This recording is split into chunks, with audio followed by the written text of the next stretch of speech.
Now that we've talked about the basics of metabolic efficiency and some of the benefits we see with improving metabolic efficiency, I want to run through a test and show you what that looks like, along with results, what we're looking for, and also what we're trying to improve. Hopefully with these videos you can get a better understanding of what it is that we do at Energy Performance and how we are different from regular nutritionists or registered dietitians. The way we run the tests at Columbine is on the treadmill.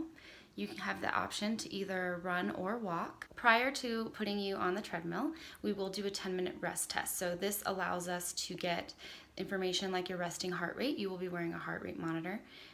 Your resting metabolic rate, how many calories you burn at rest is what resting metabolic rate means. And then we'll get your resting what we call RER, so your respiratory exchange ratio, which is what we look at how we determine how much fat versus carbohydrates you're burning. So we can look at your metabolic efficiency at rest during this rest test. And then what we'll do after the 10 minutes is we'll start you with a 10-minute warm-up on the treadmill. That's pretty much at your own speed, own pace. You control that. And then after the 10 minutes, we'll start the actual exercise test where I will actually be controlling the treadmill and ramping up the intensity every 4 minutes. If you're walking, we'll ramp up the incline every 4 minutes.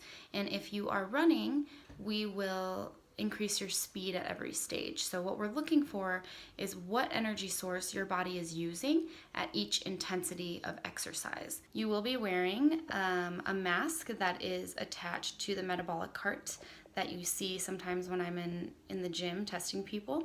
So basically the mask goes over your face, in particular your nose and your mouth.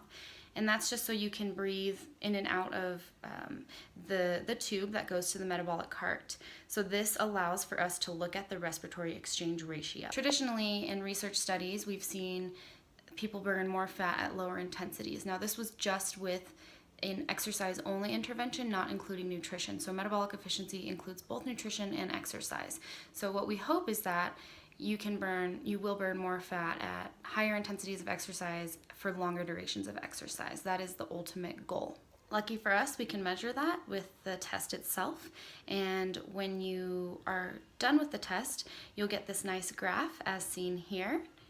And what that tells us is, at what stage you were burning fat versus carbohydrates and exactly where you had your metabolic efficiency point, if you do have one.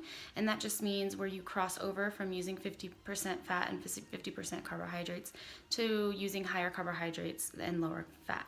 So we typically see that at higher intensities of exercise. Most people don't have a metabolic efficiency point the first time they do a test, and they are what we refer to as sugar burners.